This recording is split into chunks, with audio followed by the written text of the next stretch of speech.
படத்தோட ஓப்பனிங்கில் 2 வேம்பரை காட்டுறாங்க. அது ஒரு கண்ணாடி குடுவையில் வந்து ஏதோ பிளட்டு வச்சுருப்பாங்க. அதை வந்து குடிக்க அந்த வயசானவங்க எப்பப்போ பவர் ரெடியூஸ் ஆகுதோ அந்த பிளட்டை குடித்தா இன்னும் அவங்களுக்கு பவர் ஜாஸ்தியாகிற மாதிரி ஒரு நம்பிக்கை. பையன் வேம்பயர் என்ன பண்ணுவான், அப்பா வேம்பயர்கிட்ட அந்த பாட்டிலை கொடு அப்படின்னு கேட்பான். அந்த அப்பா வந்து கொடுக்க மாட்டேன் அப்படின்னு வம்பு பண்ணிட்டு இருப்பார். அதனால அவன் வந்து கோவத்தில் பேசிகிட்டு இருக்கும்போது அந்த அப்பா இதுக்கு மேலே இருந்தால் அவனை கண்ட்ரோல் பண்ண முடியாது அப்படின்னு சொல்லிட்டு ஒரு ஜெயில் மாதிரி போட்டு விட்டுருவார். தன்னோட அப்பா தன்னை சுற்றி இப்படி ஒரு கேட்டை போட்டுன்னு பையன் வேம்பயர் என்ன பண்ணுவான்னா தன்னோட விரலெல்லாம் கட் பண்ணி அந்த கேட்டுக்கு வெளியே தூக்கி போடுவான். அந்த ஒவ்வொரு விரலும் ஒவ்வொரு சோல்ஜர்ஸ் அவனோட ஹெல்ப்பர்ஸ் மாதிரி மாறிட்டோம். அதுன்னா சிட்டி ரோபோ 3 மாதிரி குட்டியாக இருக்கும். இதை பார்த்து ஷாக்கான அப்பா வேம்பயர் என்ன பண்ணணும்னா அங்கேருந்து தச்சு ஓட பார்ப்பார். பையன் வேம்பயர் என்ன பண்ணாங்கன்னா தன்னை ரிலீஸ் பண்ண சொல்லி சோல்ஜர்கிட்ட சொன்னாங்கன்னா அவங்க ஒரு பட்டனை கிளிக் பண்ணாங்க, இந்த கேட் ஆட்டோமேட்டிக்காக ரிலீஸ் ஆகிடும். இதுக்கப்புறம் பையன் அப்பாவை சும்மா விடுவான். இனி இவ்வளோ நல்லா வளர்த்துக்கு உனக்கு ஏதாவது பண்ணும் அப்பா அப்படின்னு சொல்லி அவனுக்கு அவங்க அப்பாவுக்கு கத்தி எடுத்து சறுக்குன்னு வயிற்றுல குத்தி அந்த பிளட் எடுத்து இவன் டேஸ்ட் பண்ணுறான். இந்த வேம்பயர் தான் படத்தோட இல்லை. சரி ஹீரோயினை காட்டுவாங்கன்னு பார்த்தா ஹீரோயின் வந்து தன்னோட ஃப்ரெண்டை பார்க்குறக்காக ரயில்வே ஸ்டேஷனில் வந்துட்டு இருப்பாங்க. இதில் இந்த தொப்பி போட்டிருக்க தான் படத்தோட ஹீரோயின். ஏன்னா அவன் மட்டும்தான் மிஞ்சி போகிறான். மற்ற 2 பேரும் எப்படி வேம்பயர் கொடுத்துலதுங்கிறது நம்ம படத்தில் பார்ப்போம். இவங்க என்ன பண்ணுவாங்கன்னா தன்னோட ஃப்ரெண்டுக்கு கூப்பிட்டு என்னடி நம்ம சொல்லியிருக்கோம்னா அதே மாதிரி எனக்கு நல்லா ஹோட்டல் புக் பண்ணியிருக்கியா அப்படின்னு கேட்டேன். இங்கே ஹோட்டல்லாம் கிடைக்காது, எங்கள் ஃபாதர்கிட்ட சொல்லிட்டு ஒரு ரூம் ஃபிக்ஸ் பண்ணி வச்சுருக்க அப்படின்னு சொன்னோன்னா அந்த ரூம் பார்க்குறக்கா எல்லோரும் போயிட்டுருக்காங்க. இப்போ எல்லோரும் தங்க போகிற இடத்த பார்த்தா அது ஒரு ஜமீன் கோட்டை மாதிரி இருக்குது. அங்கே உள்ள இந்த பெரியவர் சொல்லுவார், இதுக்கு முன்னாடி இந்த அரண்மனையோட ஹிஸ்டரி என்ன தெரியுமா அப்படிங்கிற மாதிரி அந்த ஜமீன் கோட்டையை பற்றி சொல்லிட்டுருப்பாரு. வேர்ல்டு வார் டைமில் யூஸ் பண்ணிட்டு இருக்காங்க. அதுக்கப்புறமா வேம்பயர்ஸ் தொல்லை ஜாஸ்தி இருந்ததுன்னா எல்லோரும் மறைஞ்சிக்கிறக்கா இங்கே வந்து சோல்ஜர்ஸ் எல்லாம் தங்கிட்டு இருந்தாங்க அப்படின்னு சொல்லி இதெல்லாம் கேட்ட ஹீரோயினா அவங்க ஃப்ரெண்ட்ஸும் இன்னும் வேம்பயர்லாம் இருக்குது நம்புறீங்களா என்ன அப்படின்னு கேட்டேன்னா நிஜமாக இருக்குது அப்படின்னு சொல்லணும். அந்த அப்படியே அவங்க போயிட்டே இருக்கும்போது அங்கே ஒரு சவப்பட்டி மாதிரி இருக்கும். அது மேலே போயிட்டு ஹீரோயோட ஃப்ரெண்டு போய் உட்காந்துருக்கான். இங்கே தான்மா வேம்பயர்லாம் இருந்தது அப்படின்னு சொன்னோன்னா அதை பார்த்து சிரிச்சுட்டு அவன் பாடு. அப்புறம் இந்த ரூம் பக்கம் ஒரு ஹெல்ப்பர் லேடி வந்துட்டு வாங்க சாப்பிட்லாம் அப்படின்னு சொல்லி கூப்பிட்டாங்கன்னா அதுக்கப்புறம் எல்லாருமே வந்து சாப்பிட்றதுக்கு இங்கே வந்து டைனிங் டேபிளில் வந்து உட்காந்துருப்பாங்க. இப்படியே வந்து நம்ம வில்லனை காட்டுறாங்க. அவங்க அப்பாவை எடுத்து வச்சுருந்து அந்த கண்ணாடி குடுவில் இந்த பிளட்டை எடுத்து இவன் குடிச்சிட்டு குடுவில் வந்துட்டு கன்னிப்பெண்களோட பிளட் இருந்தால் தான் அதை வந்துட்டு குடித்தா தான் இவருக்கு வேம்பயருக்கு இன்னும் பவர் ஜாஸ்தி ஆகும் அப்படிங்கிறதால ஏதாவது பொண்ணுங்க கிடைக்குதா அப்படின்னு வெளியே ரவுண்ட்ஸ் வந்து பார்த்துட்டு இருப்பான் வேம்பயர். அதே டைமில் ஹீரோயினும் அவங்க ஃப்ரெண்ட்ஸும் வந்து ரவுண்ட்ஸ் வந்திருப்பாங்க. சுற்றி உள்ள கோட்டைலாம் எப்படி இருக்குது அப்படின்னு பார்க்க வரும்போது பார்த்தா கரெக்டாக அந்த வேம்பயர் இருக்க கோட்டையை திறந்து பார்ப்பாங்க. அங்கே இருந்துட்டு சரி வா போகலாம் அப்படின்னு சொல்லி மற்ற ஃப்ரெண்ட்ஸுங்க இருக்காயிடுச்சு அப்படின்னு சொன்னோன்னா இப்போ வேம்பயர் வெளியே வரும். இப்போ நம்ம படத்தோட ஹீரோ காட்டுறாங்க. அந்த பெரியவர் ஒருத்தர் இருந்தாலும் அவரோட பையன் தான்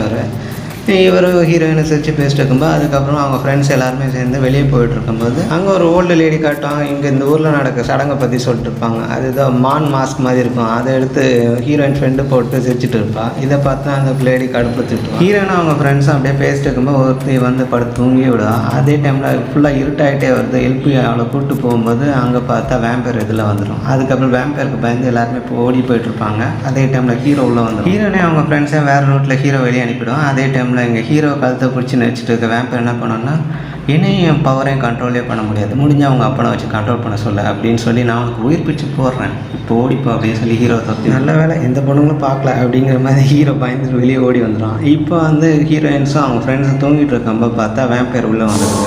ஹீரோயின் ஃப்ரெண்ட்ஸும் தங்கியிருக்க அந்த கோட்டைக்குள்ளே அந்த வேம்பயர் உள்ளே வந்துடும். உள்ளே வந்துட்டு பொறுமையாக அதில் எந்த பொண்ணு சூப்பராக இருக்குது அப்படிங்கிறத பார்த்துட்டு இருந்துட்டு கடைசியில் ஒரு அழகான பொண்ணு இருக்கும். ஹீரோனோட ஃப்ரெண்ட் அவளோட முடியை கோதி விட்டுட்டு யாரும் கதவை தட்ட சவுண்டு கேட்டதால் பெரியவர் அங்கேருந்து எழுந்து வந்திருப்பார். ஹீரோ உள்ளே வந்தோன்னா அந்த வேம்பயர் என்னை உயிர் பிச்சை கொடுத்து அனுப்பியிருக்கு அப்படின்னு சொன்னால் அப்படியா சொல்லி நோட் பண்ணி பாருங்க. இப்போ அந்த வேம்பயரை காட்டுறாங்க. ஹீரோயின் ஃப்ரெண்டில் அழகான பொண்ணோட சூஸ் பண்ணி கையை கடிச்சிடும். அதுக்கப்புறமா முகத்தை அப்படியே வருடிட்டே வந்துட்டு அவளோட டாப்ஸை கட்டி அவன் மார்பங்களை கடிக்கிறதுக்கு ட்ரை பண்ணிட்டு இருக்கும். அந்த டைமில் பார்த்து அந்த பெரிய உள்ளே வந்ததால் அங்கே வந்துட்டு போயிடும். பொதுவாக வேம்பயர்ஸை பொறுத்தவரை வெயில் பட்டால் அப்படியே சாம்பல் ஆகிடும்ல. அதனால வந்துட்டு அந்த பெரிய என்ன பண்ணால் தன்னோட ஜன்னலை திறந்து விடுவார். அங்கே கரெக்டாக அந்த பொண்ணு மேலே போட்டோன்னா வேம்பயர் அங்கேருந்து போயிடும்.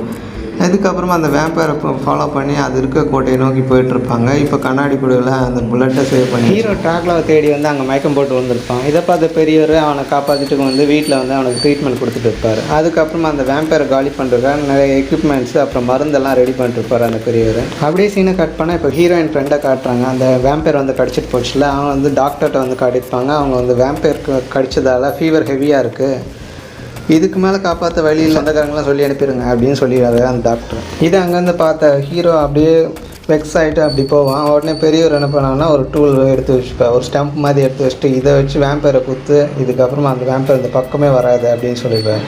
எப்போ குத்துறது அப்படின்னு கேட்டு இன்றைக்கி நைட் அந்த கலர் தோட்டத்தில் வந்துட்டு ஒரு திருவிழா நடக்குது, அங்கே போய்ட்டு வேலையை காட்டு அப்படின்னு சொல்லி அனுப்பியிருக்கேன். இப்போ ஹீரோயின் ஃப்ரெண்டும் அந்த ஃபெஸ்டிவலில் கலந்துக்க வந்திருப்பாங்க. அங்கே பார்த்தா கேமரா தூக்கிட்டு வந்தோன்னா அங்கே ஒரு ஓல்டு லேடி இருப்பாள்ல, இதுக்கு முன்னாடி இந்த மாஸ் போட்டோக்கு திட்டிருப்பாள். அவன் வந்துட்டு இங்கெல்லாம் ஃபோட்டோலாம் எடுக்கக்கூடாது அப்படின்னு சொல்லி திட்டிகிட்டு இருப்பாள். அதே டைமில் ஹீரோ அங்கே வந்தோன்னா ஹீரோவை பார்க்க ஹீரோயின் அப்படியே மெய் மறந்து நின்னோன்னா அவள் ஃப்ரெண்டு அவள் பாட்டு தனியாக ஃபோட்டோ எடுக்க போகிறான்னு அப்படி போயிருப்பான். ஹீரோயின் மவுத் கிஸ் அடிக்கிறத பார்த்து டெம்பரான அந்த ஓல்டு லேடி கடுப்பில் வந்துட்டு திட்டுறாக்க அப்படி போகலாம் பார்த்தா அங்கே பின்னாடியே வந்துட்டு அந்த வேம்பயர் வந்துடும். வந்து அந்த ஓல்டு லேடியை போட்டு தள்ளிடும். வயசு பொண்ணுங்களை தான் போட்டு தள்ளும் பார்த்தா இங்கே வயசான கழிவையும் விடல, அதோட ரத்தத்தையும் குடிச்சிது. இப்போ ஹீரோயின் ஃப்ரெண்டை காட்டுறாங்க. அவன் அங்கே தூரத்தில் பார்க்கும்போது ஒரு மாஸ் போட்டோம் அப்படியே நேராக வந்துட்டு இருக்கான். அவன் தான் வேம்பயர். டக்குன்னு திரும்பவும் அவ்வளோதான் இந்த பொண்ணு ஹீரோயின் ஃப்ரெண்டு இன்னொருத்தையும் தூக்கிட்டு போயிடும். இந்த தூக்கிட்டு போன பொண்ணை வந்து ஒரு ஜமீன் கோட்டை மாதிரி இவங்க இருந்தாங்களா, அதே இடத்துல வந்து தூக்கிட்டு வந்துட்டு அது கடிச்சு ரத்தத்தெல்லாம் உறிஞ்சிட்டு இருக்கும். அதை பார்த்து ஹீரோயின் பொங்கி எழுவாங்க. அப்போ அந்த கிழமை வந்துட்டு வழக்கம் போல் வெளிச்சத்தை காட்டணும்னு அந்த வேம்பயர் அங்கேருந்து போய் சுற்றி நடக்கெல்லாம் பார்த்து ஹீரோ ரொம்ப ஆவேசமாக நான் அந்த வேம்பயரை போட்டு தள்ள போகிறேன்னு கிளம்புவா. ஹீரோ தடுத்து வந்துட்டு அதுக்கெல்லாம் நாங்கள் இருக்கிறோம், நீ வீட்டிலே இருமா அப்படின்னு சொல்லி தட்டி தூக்கிடும். மொரட்டு சிங்கிள் வேம்பயருக்கு மோகம் முத்தி போய் அந்த பொண்ணை தூக்கிட்டு அதான் கலரத்தோட்டத்தில் ஒரு பாட்டு நான் கடைசியாக தூக்கணும்ல, அந்த பொண்ணோட டாப்ஸ்லாம் கிழிச்சு பதம் பார்த்துட்டு இருப்பான். ரெண்டு கையிலையும் சங்கிலி போட்டு கட்டி வச்சுட்டு இன்னும் டேஸ்ட் பண்ணுறோம். டே சோல்ஜர்ஸ் அப்படின்னு கூப்பிட்டுன்னு அந்த 3 பொம்மை மாதிரி இருக்கும்ல, அதுங்க வந்து நிற்கும். நீங்கள் பார்க்கணும் தாண்ட டாப்ஸ் எல்லாம் கழிச்சு விட்ருக்கேன், பத்திரமா பார்த்துக்கோங்க அப்படின்னு சொல்லிட்டு அங்கேருந்து வேம்பயர் போயிடும். அப்படியே சீனு கட் பண்ண இப்போ ஹீரோனோட ஃபஸ்ட்டு ஃப்ரெண்டு அதான் வீடு தேடி வந்து கடிச்சிட்டு போச்சுல, அந்த பொண்ணு டிக்கெட் வாங்கியிருக்கோம். அவளை பேக் பண்ணி ஒரு இடத்துல கொண்டு போயிட்டு புதைக்கலாம் அப்படின்னு போனோன்னா அது வந்துட்டு அந்த வேம்பயர் வந்து போகிற இடமா. ஸோ அதுக்கு வர்ற டைம் தான் அப்படின்னு பார்த்து கரெக்டாக அது வர்ற டைமாக பார்த்து இவங்க புதைப்பாங்க. என்னென்னா இந்த பொண்ணு மூலமாக அந்த வேம்பயர் வந்து கண்டிப்பாக பிடிச்சிடலாம் அப்படின்னு பெரிய ஒரு பிளான் போட்டு குழி தோண்டி அந்த பொண்ணை புதைச்சிருவாங்க. ஹீரோனு கஷ்டப்பட்டு அழுத மாதிரி கொஞ்ச நேரம் பார்த்துட்டு அதுக்கப்புறம் அந்த பணத்தை தூக்கி அந்த குழி உள்ள வச்சுருவாங்க. இப்போ தூரத்தில் அந்த ஜமீன் போட்டோமா அந்த மாளிகை பார்க்குறாங்க. வேம்பயர் அங்கே தூரத்தில் இதெல்லாம் நம்ம பிக்கப் பண்ணுறக்குள்ள அந்த வேம்பயர் ஒரு வழி பண்ணிடுச்சு. சரி ஹீரோயினையாக பிக்கப் பண்ணலாம் அப்படின்னு சொல்லிட்டு ஹீரோயின் பக்கத்தில் நின்றுட்டு அந்த சிலுவை நட்டுறதுக்கு ஹெல்ப் பண்ணிருப்பார். கண்டிப்பாக அந்த பணத்தை எடுக்க அந்த வேம்பயரை நைஸாக பிடிச்சிடலாம் அப்படிங்கிறக்காக பெரிய ஒரு ஹீரோயின்ட்ட அந்த பாதையெல்லாம் காட்டியிருப்பார். அதாவது சுரங்கப்பாதை, இந்த வழியாக தான் வேம்பயர் வந்து போகும், ஸோ நம்ம ஃபாலோ பண்ணி கரெக்டாக பிடிச்சிடலாம் அப்படின்னு சொல்லிட்டு ஹீரோட்ட இந்த பிளானை பற்றி சொல்லியிருப்பார். வேம்பயர் கரெக்டாக அது நினச்ச மாதிரியே அந்த நைட் டைமில் வந்துட்டு அந்த பணத்தை எழுப்புறக்காக வரும். அதே மாதிரி மண்ணுக்குள்ளே வந்து புதஞ்ச பொண்ணு அப்படியே வெளியே வந்துடுவான். வெளியே வந்தோன்னே வாழகே ஒன்று ஏற்றுக்கிறேன் அப்படின்னு சொன்னான்னா அந்த பொண்ணு அவங்க வேம்பயர் கூடயே போயிடும். இப்போ ஹீரோ காட்டுறாங்க. அது ஒரு போட்டியில் வந்துட்டு எழுந்துச்சு ஹீரோயின் கூட நின்று பேசிட்டு நான் வர வரையும் வெயிட் பண்ணேன் அப்படின்னு சொல்லிட்டு அது பெரிய ஒரு கண்ட்ரோலில் விட்டு அங்கேருந்து ஹீரோ செத்து போன உயிரோட வந்தால அவளை பார்க்குறக்கா இங்கே வந்திருப்பான். ஹீரோ பார்த்து அவன் மெய் மறந்து அதை பார்த்துட்டு இருப்பான். அதுக்குள்ளே இந்த வேம்பயரோட சோல்ஜர்ஸ் வலையை போட்டு தூக்கிடுவாங்க. இப்போ ஹீரோயினே இந்த சர்ச்சில் இருக்க அந்த பெரியவரையும் காட்டுறாங்க. இந்த சர்ச்சை விட்டு வெளியே போனால் நமக்கு ஆபத்து, இங்கே இருமான்னு சொல்லி எவ்வளோ பிடிச்சி நிறுத்தாலும் அந்த பொண்ணு அதாவது ஹீரோயின் வந்துட்டு அவள் ஃப்ரெண்டு கூப்பிட்றான்னு சொல்லிட்டு அங்கேருந்து போயிடுவான். ஆல்ரெடி ஒரு 2 ஃப்ரெண்டும் அதாவது வேம்பயரெல்லாம் அஃபெக்ட் ஆனவங்க. இப்போ ஹீரோயின் கையில் செயினை போட்டு கட்டியிருக்கோம். அவள் இதில் அவள் டாப்லெஸ் ஆக என்னடி நீ இப்படி இருக்க அப்படின்னு. அவனுக்கு இப்படி இருந்தால் தான் நீ பிடிக்குது, அதனால தான் ஓப்பனாக திறந்து போட்டு போயிருக்கான் அப்படின்னு சொல்லிட்டு இருக்கும்போது அங்கே ஹீரோ அங்கே வலையில் மாட்டும்போது கையில் ஒரு ஈட்டி மேலே விட்டு போயிருப்பான். அந்த ஈட்டி ஹீரோயின் பேலன்ஸ் பண்ணி அவளோட விலங்கை ரிலீஸ் பண்ணிடுவான். தன்னோட ஃப்ரெண்டை இங்கேருந்து பத்திரமா கூப்பிட்டு போகிறான்னு அவளை ஹக் பண்ணி பேசிட்டு இருப்பா. அதுக்குள்ளே அவள் வந்துட்டு